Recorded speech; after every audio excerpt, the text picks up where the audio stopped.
Hello guys and welcome to my channel. आज हम लोग एक कोडिंग चैलेंज को पूरा करने वाले हैं जो कि इस YouTube channel the coding train पे बनाया गया था।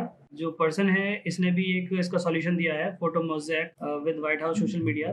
तो इस वीडियो में तो इन्होंने प्रोसेसिंग एनवायरनमेंट जो कि जावा का एनवायरनमेंट है उसका यूज़ किया था, पर हम लोग कोई एनवायरनमेंट यूज़ नहीं करने वाले। मैं नॉर्मल इक्लिप्स आईडी का यूज़ करने वाला हूँ और इसमें ही सिर्फ प्रोजेक्ट बनाने वाला हूँ। तो चलिए शुरू करते हैं हम। मैंने एक प्रोजेक्ट क्रिएट किया है मोज़ेक के नाम से। अब मैं एक क्लास भी बना लेता हूँ और मैं इसमें एक मेन फंक्शन भी चाहूँगा। हम लोगों को सबसे पहले इसमें एक जे फ्रेम चाहिए, तो पहले मैं एक जे फ्रेम क्लास को एक्सटेंड कर लेता हूँ क्योंकि ग्राफिक ऑब्जेक्ट्स ड्रॉ करने के लिए मुझे जे फ्रेम की ज़रूरत पड़ेगी, इसलिए मैंने इसे यहाँ एक्सटेंड किया है और मैं इसे इंपोर्ट कर लेता हूँ ताकि एरर देना बंद कर दे। तो now that we have extended J frame, मैं मोज़ेक क्लास का ही एक कंस्ट्रक्टर बना लेता हूँ ताकि मैं जब भी इसका फंक्शन कॉल करूँ तो मेरे जो जे फ्रेम है वो अपने आप ही इनिशियलाइज हो सके। तो मैं सबसे पहले जे फ्रेम की प्रॉपर्टी सेट कर देता हूँ थोड़ी सी।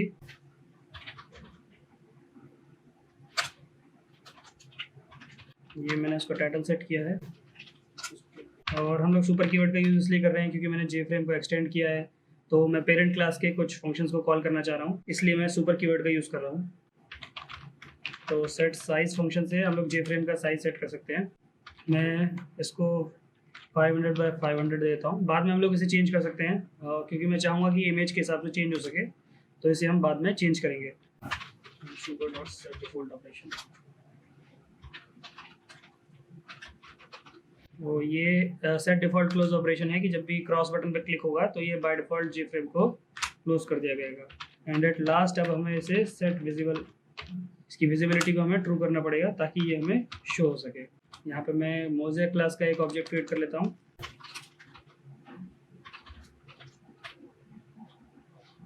मोज़ेक की स्पेलिंग गलत हो गई है।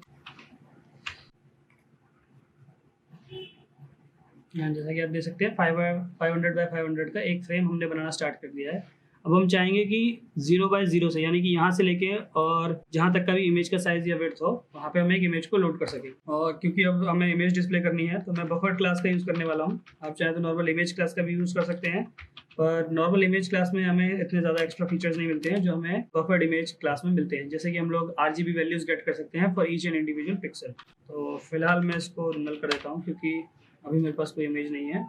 तो जब भी इमेज लोड करूँगा किसी फाइल से तो वो इस बफर्ड इमेज के अंदर डालूंगा। तो इसे हम इंपोर्ट कर लेते हैं एंड मैं एक दो वेरिएबल्स और लूँगा।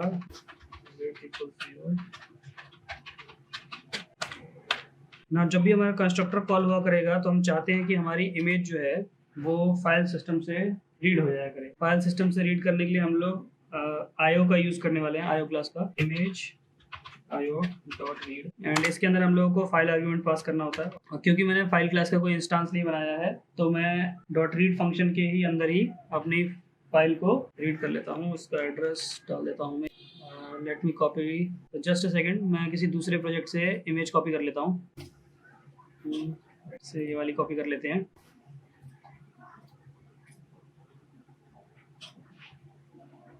ठीक है, तो ये इमेज मैंने कॉपी कर लिया है। मैं प्रॉपर्टीज़ में जाके इसका पाथ चेक कर लेता हूँ ताकि मैं यहाँ पे इसे पाथ प्रोवाइड कर सकूँ। हम रिलेटिव पाथ भी दे सकते हैं पर मैं यहाँ फुल पाथ दे रहा हूँ। एंड क्योंकि जो फाइल है वो इसे इंपोर्ट करने के लिए कह रहा है तो सिंपली मैं इसे इंपोर्ट कर लेता हूँ। और फाइल को इंपोर्ट करने के बाद भी एरर शो कर रहा है क्योंकि जो रीड और राइट ऑपरेशंस होते हैं ये हमेशा हम लोगों को ट्राई या कैच ब्लॉक के अंदर ही एग्जीक्यूट करने पड़ते हैं, क्योंकि यूजुअली इनमें चांस रहता है कि ये एरर थ्रो करते हैं। तो मेरा यहाँ पे मैं इक्लिप्स यूज़ कर रहा था तो इसने मुझे बाय डिफ़ॉल्ट अपने आप ही सजेस्ट कर दिया। अगर आप नोटपैड वगैरह यूज़ कर रहे हो तो आपको ये मैनुअली ऐड करने पड़ेंगे। तो जैसे ही मेरी इमेज रीड हो जाती है अब मैं ये चाहता हूँ कि मैं इस इमेज को डिस्प्ले कर सकूँ। पर डिस्प्ले करने से पहले मैं कुछ और चीज़ें भी करना चाहूँगा। मैं IMG विड्थ और हाइट को इनिशियलाइज़ कर देता हूँ यहीं पे, ताकि मैं अपना जो फ्रेम है उसको उतने ही साइज़ का बना सकूँ जितने की इमेज की साइज़ है।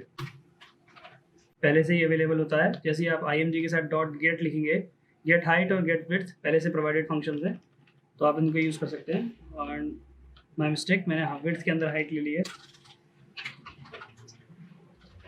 I have to do the same for width also.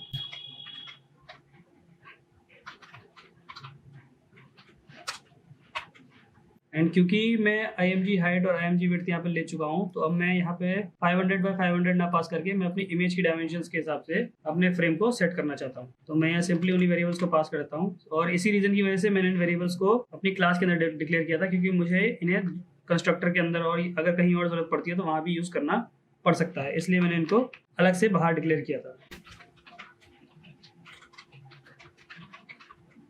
तो चलिए एक बार दोबारा हम इसको लोड करके देख लेते हैं। तो हमारे इमेज की जो डायमेंशन है उसके साथ चेंज हो गया है, पर अभी हमने इमेज को लोड नहीं किया है। तो चलिए जल्दी से हम वो भी कर लेते हैं। और अब हमें इमेज डिस्प्ले करने के लिए हमें एक फंक्शन को ओवरराइड करना पड़ेगा जो हमें जेफ्रेम क्लास प्रोवाइड करती है। तो यहाँ पे हमने पेंट फंक्शन को ओवरराइड किया है जो कि जेफ्रेम क्लास से प्रोवाइड होता है। अब जो पेंट फंक्शन होता है इसे हमें ग्राफिक्स का ऑब्जेक्ट प्रोवाइड करना पड़ता है ताकि हम इसकी मदद से इसके अंदर ड्रॉ और फर्दर ऑपरेशंस कर सकें। पर जैसे ही आप ग्राफिक्स लिखेंगे तो ये आपको इंपोर्ट करने के लिए कहेगा। तो इंपोर्ट ग्राफिक्स java.awt में से आप इसे इंपोर्ट कर लीजिए, और फिर उसके बाद आप यहाँ पे सिंपली लिख सकते हैं g.drawImage फंक्शन। तो ड्रॉ इमेज जो है इसके कई सारे टाइप्स हैं, आप देख सकते हैं IDE ने सजेस्ट किया हुआ है with different type of parameters, आप इसको कॉल कर सकते हैं। तो मेरे को जो सिंपली चाहिए वो ये है कि जो इमेज है उसको 0,0 से लेके और जो भी उसकी विड्थ और हाइट हो वहाँ तक पूरा डिस्प्ले करना है। और मैं यहाँ दिस इसलिए पास कर रहा हूँ क्योंकि मैं करंट ऑब्जेक्ट को पास करना चाहता हूँ जिसमें भी मेरे को इमेज ड्रॉ करनी है।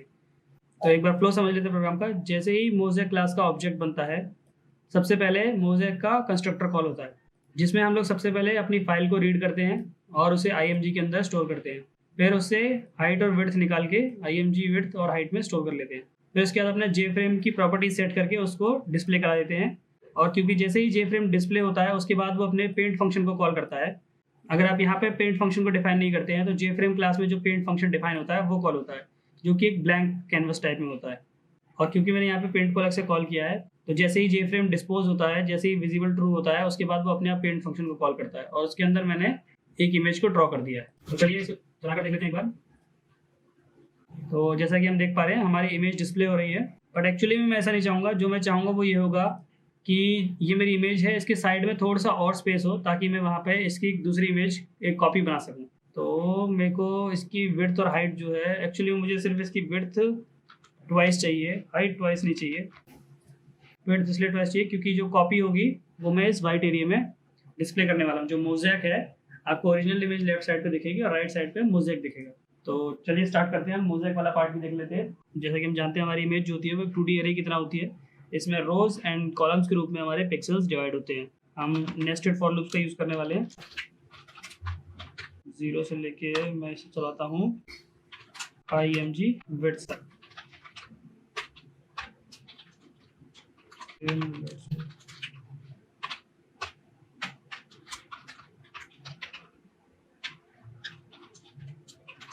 जो I है वो मैं विड्थ के लिए यूज करने वाला हूँ, यानी कि वो अलोंग द विड्थ जाएगा, और जो J होगा वो अलोंग द हाइट जाएगा ताकि हम हर एक पिक्सल को एक्सेस कर सकें। तो हर एक पिक्सल की इन्फॉर्मेशन स्टोर करने के लिए मैं एक वेरिएबल ले लेता हूँ int p = 0 and p = img.getRGB।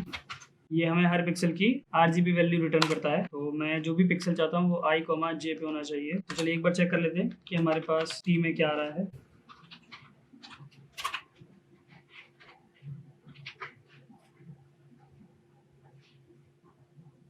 Okay, so these are all the values. तो ये वैल्यूज हमें रिटर्न हो रही है। मैं आपको बता देता हूँ कि इसके अंदर जो है हमें red, green, blue and alpha चारों चीजों की वैल्यू रिटर्न होती है। इस चीज को समझाने के लिए मैं जब ये खुद चेक कर रहा था तो गीक फॉर गीक्स का एक पेज मुझे मिला था जिसपे कि इस चीज को काफी अच्छे से एक्सप्लेन किया गया था, विद डायग्राम था। तो मैंने इसलिए इसको पेज को स्टोर कर रखा। मैंने समझा कि ये बेहतर रहेगा आपके समझने के लिए। जो 0 से 7 बिट्स यानी कि जो ये स्टार्टिंग की 8 बिट्स होती हैं वो ब्लू कलर को रिप्रेजेंट करती हैं। फिर 8 to 15 वाली जो 8 बिट्स होती हैं वो रिप्रेजेंट करती हैं ग्रीन को, and then red and then alpha. तो हम लोग उसको 8 बिट्स के 4 पार्ट्स में ब्रेक करते हैं। तो हमारे पास ये जो एक्चुअली में जो नीचे वैल्यू प्रिंट हो रही है, मैं दिखाता हूँ, ये जो वैल्यू प्रिंट हो रही है ये कॉम्बिनेशन है उन चारों का, alpha, red, green and blue. तो अब हम लोग पहले सारी वैल्यूज को अलग करना चाहते हैं। अलग क्यों करना चाहते हैं? ताकि हम लोग ये डिसाइड कर सकें कि जो जिस भी पिक्सल के लिए हम लोग कैलकुलेट कर रहे हैं वो व्हाइट है या ग्रीन है या रेड है या ब्लू है, ताकि हम उसकी ब्राइटनेस या उसकी इंटेंसिटी या उसका कलर चेक कर सकें। तो अगर हमारे पास इंडिविजुअल इन्फॉर्मेशन होगी तभी हम उसे बेटर तरीके से चेक कर पाएंगे।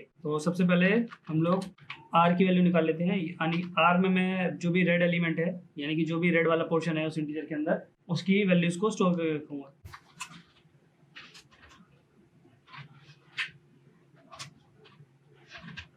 मैं इस स्टेटमेंट को भी एक बार बता देता हूँ, बाकी अगर मेरे बताने पे ना समझ में आई या कुछ कंफ्यूजन रहे तो आप इस गीक फॉर गीक्स के पेज को भी फॉलो कर सकते हैं। इसका लिंक मैं डिस्क्रिप्शन में दे दूंगा। इसका एक छोटा सा एक्सप्लेनेशन यहाँ पे दिया हुआ है, अगर चाहें तो यहाँ से पढ़ सकते हैं, बाकी मैं भी अपनी तरफ से समझाने की पूरी कोशिश करूंगा। इसमें इसकी चारों वैल्यूज को निकाल के दिखाया गया है। पहले अल्फा को निकाला गया है ए के अंदर, फिर आर, जी और बी। तो पर मैं बताया तो अल्फा जो होता है वो सिर्फ ट्रांसपेरेंसी को बताता है कि इमेज जो है वो ट्रांसपेरेंट है कि ओपेक है। अल्फा की मुझे कोई जरूरत नहीं थी, तो मैंने जो निकाला है वो सिर्फ आर को निकाला है, क्योंकि रेड की स्टार्टिंग जो है वो 16th बिट से होती है। तो हम लोगों को जो शिफ्ट करना है, ये जो डबल एंगुलर ब्रैकेट्स हैं, ये राइट वाइज शिफ्ट ऑपरेटर है, और क्योंकि हम लोगों को 16th बिट से वैल्यूज चाहिए, तो हम लोगों ने आर की वैल्यू निकालने के लिए 16th बिट तक उसको शिफ्ट किया है। उसके बाद हम लोग 0xff के साथ इसका बिट वाइज एंड करते हैं। बिट वाइज एंड करने से होता यह है कि हम लोगों को इसकी डेफिनेट वैल्यू मिलती है 255 तक। यहाँ रीड करने के बाद भी अगर आपको कोई डाउट हो तो आप नीचे कमेंट्स में भी पूछ सकते हैं, and I will make sure कि मैं आपका डाउट क्लियर कर सकूं, so that you can follow along. और अगर आप कुछ और भी बेटर करना चाहें तो आप वो भी कर सकें। हमने अभी आर की वैल्यू निकाली है, इसके बाद मैं ग्रीन की वैल्यू भी निकाल लेता हूँ। और ग्रीन क्योंकि मुझे पता है कि 8 से होता है स्टार्ट,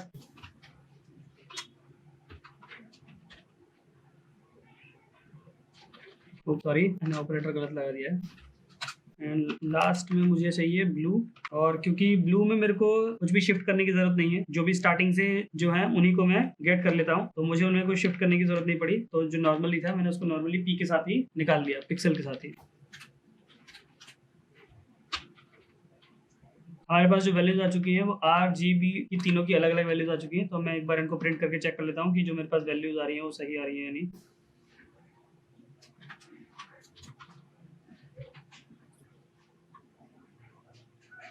ओके, तो एक्चुअली मैंने एक मिस्टेक ही कर दी कि मैंने इन सबके बीच में प्लस लगाया था, तो प्लस की वजह से वो तीनों की तीनों ऐड होके आ रही है मेरे पास वैल्यूज। मेरे को ऐड नहीं करनी है, मेरे को तीनों इंडिविजुअली चाहिए, ताकि मैं देख सकूं कि मैं सही वैल्यूज रिट्रीव कर पाया हूँ या नहीं। तो एक बार दोबारा हम रन करके चेक कर लेते हैं। हम देख पा रहे हैं कि इसने हर एक इंडिविजुअल पिक्सल की वैल्यू को यहाँ पे लोड कर दिया है। तो हम लोग चाहते हैं कि जो भी हमारी इमेज है इसकी हर लेट से 10x10 पिक्सल के लिए हम एक नई इमेज यहाँ पे डिस्प्ले कराया करेंगे। तो चलिए अब हर 10x10 पिक्सल के लिए हम लोग करते हैं। तो सबसे पहले मैं यहाँ एक ऑफसेट डिफाइन कर लेता हूँ। ऑफसेट ही डिसाइड करेगा कि कितने नंबर ऑफ पिक्सल्स के लिए हम लोग इमेज जो है वो ड्रॉ करने वाले हैं। फिलहाल मैं 10x10 पिक्सल्स के लिए करने वाला हूँ, तो मैंने ऑफसेट 10 ले लिया है। और थोड़ी देर के लिए मैं इस सिस्टम डॉट आउटपुट को भी डिसेबल कर देता हूँ।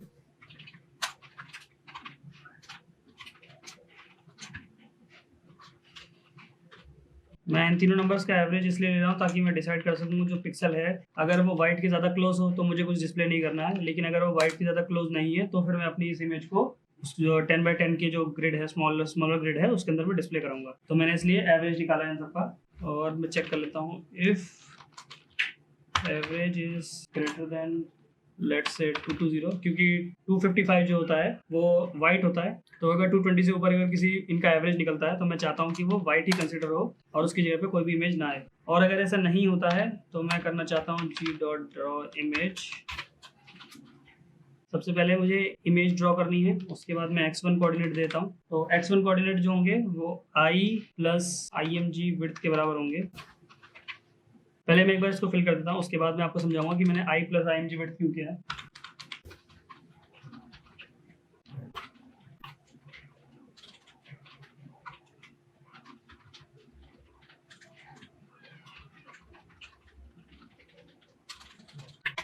ओके, तो मैंने इसे पूरा कर लिया। चलिए एक बार हम इसे चलाकर देख लेते हैं। वैसे आउटपुट अभी डिजायर्ड आउटपुट नहीं आना चाहिए, तो मैं बताता हूँ। मैंने i + img विड्थ इसलिए किया था क्योंकि मुझे जो नेक्स्ट इमेज चाहिए वो इस इमेज के विड्थ खत्म होने के बाद स्टार्ट होनी चाहिए। तो अगर मैं करंट i अगर 0 पे है तो मैं चाहता हूँ कि जो न्यू प्रिंट होने वाली है वो विड्थ के बाद प्रिंट होना स्टार्ट हो। तो मैंने इसे i + img विड्थ किया है। तो और क्योंकि हम लोगों ने एक ऑफसेट भी डिफाइन किया था, क्योंकि हमें चाहिए कि जो हमारी जो नई इमेज है, अगर ये पिक्सल इस एरिया के पिक्सल्स व्हाइट है तो यहाँ पे व्हाइट रहना चाहिए, लेकिन अगर जैसे इस एरिया के पिक्सल्स व्हाइट नहीं है तो यहाँ जहाँ पे हमें एक इमेज डिस्प्ले करनी है। तो हमने ऑफसेट 10x10 का किया है, तो हमारी जो इमेज होगी वो 10x10 में डिस्प्ले होनी चाहिए। तो अब उस ऑफसेट का यूज कर लेते हैं हम, और मैं लिमिट में से माइनस ऑफसेट कर देता हूँ, क्योंकि मैं नहीं चाहता हूँ कि जो हमारा एरे है, क्योंकि जो हमारी इमेज है वो विड्थ पे जब जाएगा तो अगर ऑफसेट जो है उससे हमें 10x10 कम चाहिए, वरना वो उससे आगे निकल जाएगी, वो एरे के बाहर चला जाएगा। इसलिए मैं इसको एक लिमिट से ऑफसेट को कर देता हूँ। और हम लोग हर बार जो आई की वैल्यू है वो ऑफसेट से इंक्रीज करेंगे, ना कि प्लस प्लस करेंगे।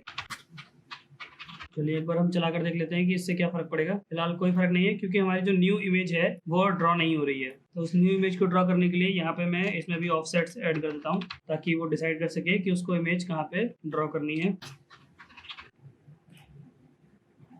तो जैसा कि हम देख पा रहे हैं अभी ये एग्जैक्टली रिवर्स काम कर रहा है, जो मैंने लॉजिक लगाया था उसके एग्जैक्टली रिवर्स, यानी कि जहाँ पे एग्जैक्टली रिवर्स काम कर रहा है, जहाँ पे भी इसको व्हाइट मिल रहा है ये वहाँ पे तो इमेज डिस्प्ले कर रहा है, और जहाँ पे भी इसको कलर्ड एरिया मिलता है यानी कि व्हाइट नहीं मिलता है, वहाँ पे ये कुछ भी प्रिंट नहीं कर रहा है। यानी कि हम लोगों ने फिलहाल इसको उल्टा कर दिया है। मैं अपनी इस इफ कंडीशन को एक बार रिवर्स कर लेता हूँ ताकि उसे ठीक कर सकूँ। तो अब जैसा कि हम देख पा रहे हैं जो हमारी इमेज है वो 10 के ऑफसेट से ड्रॉ हो रही है। तो एक बार मैं इस ऑफसेट को बड़ा करके देख लेता हूँ कि हाँ एक्चुअली में हमारी इमेज ही लोड हो रही है या कुछ और तो लोड नहीं हो रहा है वहाँ पे। तो मैंने इसको 15 किया है, यानी कि जो इमेजेस हैं जो कि मोज़ेक में ये 15x15 के ग्रेड में डिस्प्ले हो रही है, इनको डिस्प्ले किया। थोड़ा सा और बड़ा करके देख लेते हैं ताकि हमें श्योर हो जाए कि हाँ हमारा प्रोग्राम जो है वो बिल्कुल सही बना है। तो ये 30x30 के, जैसा कि आप देख पा रहे हैं जो ओरिजिनल इमेज है वो ही लोड हो रही है 30x30 के ग्रिड्स में और मोज़ेक के रूप में। पर क्योंकि अब हमारी इमेज जो है वो बिल्कुल भी रिजेम्बलेंस नहीं शो कर रही है, तो हम इसके ऑफसेट को थोड़ा छोटा कर देते हैं। एक बार हम इसे बहुत ज्यादा छोटा करके देख लेते हैं ताकि हम देख सकें कि क्या इफेक्ट पड़ता है। लेट से बहुत छोटा यानी कि 2 करके देखते हैं कि हर 2x2 पिक्सल के लिए प्रिंट होगी। कि यहाँ पे हमने बहुत छोटी छोटी इमेज डिस्प्ले की है, तो हमारी इमेज जो है वो काफ़ी हद तक रिजेंबल करती है ओरिजिनल इमेज के साथ। लेकिन अब क्योंकि हमें ऐसा नहीं चाहिए था, हमें चाहिए कि इमेजेस भी हमारी शो हो, तो मैं इसे अराउंड 12x12 पिक्सल्स की ऑफसेट पर रखता हूँ, और ये हमारा आउटपुट है। तो आप इसमें और भी चेंजेस कर सकते हैं। आप जैसे यहाँ पे मैंने एक ही इमेज को लोड किया है, मतलब ये ऐसा ना करने की बजाय आप इसमें और मल्टीपल फाइल्स रीड कर सकते हैं। तो जहाँ पे इंटेंसिटी यानी कि जहाँ पे वाइट कलर है वहाँ पे आप चाहे तो कोई दूसरी इमेज शो कर सकते हैं, और जहाँ पे वाइट कलर नहीं है यानी कि डार्क कलर्स हैं वहाँ पे कोई दूसरी इमेज शो कर सकते हैं, या फिर और भी कई तरीके से कलर्स मिक्स कर सकते हैं और डिफरेंट काइंड के सॉल्यूशन आप इसमें ऐड कर सकते हैं। तो एक बार मैं इसे 1 पे विद 1 ऑफसेट चला कर देखना चाहूँगा कि ये कैसी दिखेगी, कि अगर मैंने आई को सिर्फ 1 से इंक्रीमेंट किया होता तो ये कैसी दिखती।